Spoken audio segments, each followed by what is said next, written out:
Mr. Anderson and Falls Count Anywhere match. If Anderson wins, they split. If uh, if Bully wins, Anderson is gone from Impact Wrestling. Also, two title tournament matches for the World Championship title tournament. Samoa Joe and Magnus main event Mafia members face off in a Falls Count Anywhere match. No, that Bully and Anderson is a no DQ match. Falls Count Anywhere Magnus and Joe in the title tournament. Plus, James Storm and Bobby Roode in a bullwhip match. Speaking of James Storm and Bobby Roode, we showed the video that's been playing on the uh, TNA Impact Wrestling YouTube channel. Bobby Roode attacked James Storm apparently last night at a bar. Left him laying in the bar. What is the condition of James Storm going into the bull match tonight, and will he compete? We'll have to wait to see how that comes out. Plus, Gail Kim's open challenge continues for uh, not any female wrestler outside of TNA Wrestling, Impact Wrestling, to challenge her. If they win, they get a title match. But also, uh, Joseph Park has to lay down a challenge to his own brother for the Monster Abyss. Will the Monster return to Impact Wrestling tonight? Live. It's Turning Point. It's about to kick off. It's gonna be an awesome show, and I can't wait to see. So let's get right to the action. DC Carter kicks off Impact Wrestling with backstage first telling Joe that he needs to work on his, I guess, and it's not actually her words, but the way I want to say it, his people skills. Uh, when it comes to talking to her in the middle of the ring, she then goes to the ring to address AJ Styles, taking her what she called her intellectual property. She was interrupted by James Storm, who apparently it's not as hard as everybody thought. Storm comes to the ring with the bull rope that will be used during his match with Bobby Roode. He says that since they are back home in Orlando, Florida, he wants an Orlando death match. Basically, meaning he wants to use anything and everything in the match with Bobby Roode, not just the bull rope. Dixie first declines, saying that the will of Dixie has already spoken and has made the match a bull rope match. Storm then reminds her that he can still call the police on Bobby Roode and have him arrested and uh, and effectively canceling the match and throwing her whole tournament into limbo. She then eventually she changes her mind and says that he can have the match the way he wanted it. I guess tonight will be a Orlando death match in James Storm's words, which doesn't look too good for Bobby Roode right now, but it does look very good for the rest of us who get to watch that. So it should be an interesting show tonight. The first match of the night, first tournament match of the night. Uh, uh, Magnus taking on Samoa Joe. Magnus comes to the ring, but instead of coming out to the square circle, Samoa Joe invites Magnus to join him in the back, effectively kicking off the Full Shout Anywhere match, which is going on right now, as they went to a commercial break. But the Full Shout Anywhere match is about to start, so let's get back and see how it turns out. Magnus picks up a surprising win over Samoa Joe, at least in my opinion. They did a lot of fighting on the outside of the ring. Magnus at one point wedged a chair between the top and middle rope. The chair was actually hanging outside of the ring against the ring post.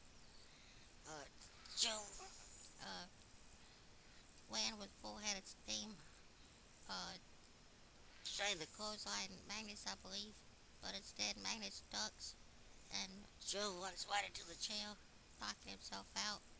Magnus picks up the 1, 2, 3 on the outside of the ring and moves on in the tournament. Who will he face in the tournament? The next round of the tournament it'll either be James Storm or Bobby Roode. Uh, I'm kind of thinking that either I believe I'm kind of thinking Roode will end up winning the entire tournament somehow and face AJ Styles for the unification match that's been rumored to be coming up in a month or so. But uh, coming up next is the match that everyone's been trying to figure out how are they gonna do it, how are they gonna pull it off. It's gonna be Joseph Park one on one with his brother, the monster, the monster known as Abyss, versus his brother, Joseph Park. How's it gonna happen? Uh, and what will Bad Influence play? Because they said on TNA 365 that they are coming out. They will be coming out to find out where exactly Abyss has been and what's going on between him and his brother. So it's gonna be very interesting to watch. Let's see how it turns out. The Abyss Joseph Park match never really goes anywhere because Abyss never shows up, but instead Danos and Gazillion Bad Influence are sitting at ringside and basically embarrass Joseph Park, telling him just how worthless and uh, unwanted he is in TNA wrestling. And at one point, they actually dumped a bucket of what was supposed to be blood on Joseph Park's head, trying to incite him to bring out the monster Abyss. But instead, Joseph just walked off and walked out of the arena with his head between his legs. Uh, what does this mean going forward for Joseph Park? And will the monster Abyss show up? I don't know.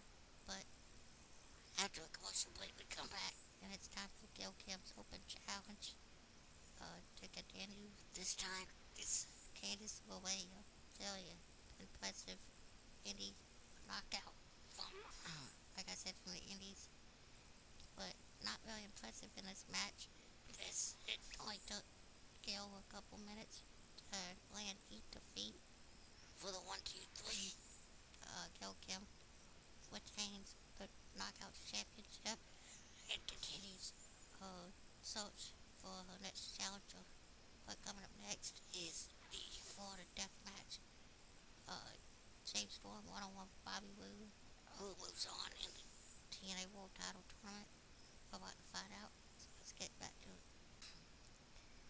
Cowboy James Storm and Bobby Roode have a brutal back and forth match. It saw a lot of weapons brought out, but Storm beaten, battered, and bloody would not stay down for the count of 10, which is what it took to win the match. Storm would not stay down. It looked like Bobby Roode was about to get ready to slam him on a barbed wire cord, but instead, Storm's partner Gunner comes out, throws in a towel, and gets the match called off. Bobby Roode wins, moves on into the tournament, and I'm guessing will face Magnus in the next round. But how will James Storm feel about his partner throwing in the towel and stopping the match when he clearly didn't want to stop? We'll have to wait to find out maybe next week.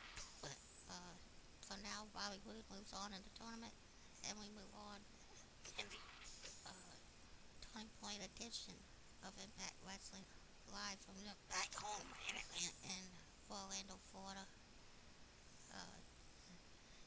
been a pretty good show so far. We still got the main event, Bully Ray and Anderson in a no DQ match. Will Anderson will come to an end. All of these tonight's disband. We're gonna find out. I guess during the main event later on the show, but we still got more Impact and more Turning Point to go through. So let's get back to it. We come back to Impact Wrestling where James Storm is visibly upset over the fact that Gunner threw in the towel, but in my opinion, just like Taz and Mike Tenay said, uh, he had no choice. Bobby Roode actually went back into the past, pulled out the bill bottle that he used to win, just like he used the one he used to win the world title in 2011. He knocked out Storm, but Storm wouldn't stay down. Roode's getting ready to hit the slam him on the ball player board. So Gunner had to do something. Storm not very happy with his form. It is his tag team partner at the moment. Will this lead to a match? A breakup of the beer guns? It looks like it's gonna go that way. But we go backstage to Ethan Carter. Ethan Carter the Hood. EC3 comes into a locker room, I guess, with Dewey Barnes and Norm Farnham, the only two guys he's been fighting for the last month or so. He basically tells them that their job is done, that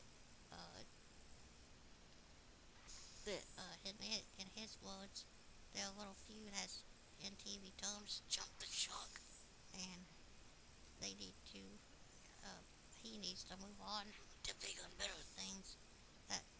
That being playing in a TNA legend to take on in his next match tonight. I have an idea who this is because if you watch the TNA 365 videos on the YouTube site, we gotta know who this is gonna be. So I'm not, but if you haven't, I'm not gonna ruin it unless we've already seen it. But for those who maybe haven't, I'm not gonna say the name until I see him on TV. So, but that, I guess that's next. But we still got the no DQ match in the main event. But Bully Ray versus Anderson, the Club versus the Quill. Who's gonna come out on top? I'm not sure. I think I have an idea, but that's the main event. But EC3 is coming up, so let's get back to the show. Just as I thought, the mystery opponent ended up being Shark Boy, who made the announcement on TNA 365 that he was going to show up at the Turning Point. But he ended up losing to Ethan Carter III, EC3, in the 1% finish for the 1-2-3. Ethan Carter III extends his undefeated streak. But coming up next, the main event we've all been waiting for, Korea versus Club. Anderson versus Bully Ray. Will Anderson's career come to an end, or will the HSN8s disband? We're about to find out. The main event's coming up next on TNA Turning Point on Spike TV. And also, I forgot to mention before that they did I guess, an introduction of a new star. Well, not really a new star, but I guess you would say returning star with a new look, a new gimmick, as it were. Sam Shaw as Christy Hemme did a very brief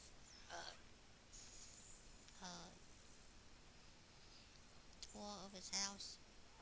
He showed her some artwork that he did which was actually pretty good. If it was actually his, I'm not sure. But he almost one part, like one. We got to a certain point in the art book where it kind of looked a little bit disturbing, I guess, and stopped stopped cold and didn't didn't let the camera really see what it was. But he didn't ask her out on a date, and when she left, it kind of looked like he had a little bit of OCD because he uh, rearranged the things on the table. She had moved them, trying to give him a number, but he said to call him Samuel Shaw. So not just Sam. He wants to be called Samuel Shaw. So uh, I guess he'll be making his debut soon on Impact. His re-debut soon on Impact Wrestling. Not really sure what to think of his new gimmick, but it should be interesting to see how it goes. So that I forgot to mention that before, but like I said, it's time for the main event. So let's see who's out. Is it Aces and Eights or Anderson? Let's get back to the show. The Aces and Eights are done. Anderson picks up the win in the no DQ match. Uh, the during the match, there was a really hard fought match during the fight. Nuts tried to come down and make the save for Bully, who was about to get power drived on the concrete floor, but instead Nuts ended up getting power drived, and Anderson whipped the cut off Nux. He then after, but they went back into the ring, and Book tried to throw the infamous hammer to Bully, but instead it fell into the hands of Anderson, who used it on Bully and followed with a mic check for the 1-2-3. He then whipped off the cut of the former Aces and Eights president, and then there was several, or at least like 5 or 6 guys standing uh, on the entrance ramp watching the match. Samoa Joe, Angle, Magnus, Pat Kenny, and I believe one other guy. I can't remember right now. But as soon as Anderson won, they went over to the announce table and forced Taz to relinquish his cut. Anderson stood in the ring, holding all three in victory. A very good Impact Wrestling. Next week, the special Thanksgiving edition of Impact Wrestling. They said we'll see a 8-man elimination tag match. Angle and Rude both uh, leading teams of 4 in the battle, but we don't know who's on either side. They'll have to pick teams before Thursday or during the show next Thursday. But also, the Aces and Eights funeral conducted by Anderson, which will be very interesting. Can't wait for it back next week. But I'll be back tomorrow for SmackDown, Monday for Raw, and like I said, Thursday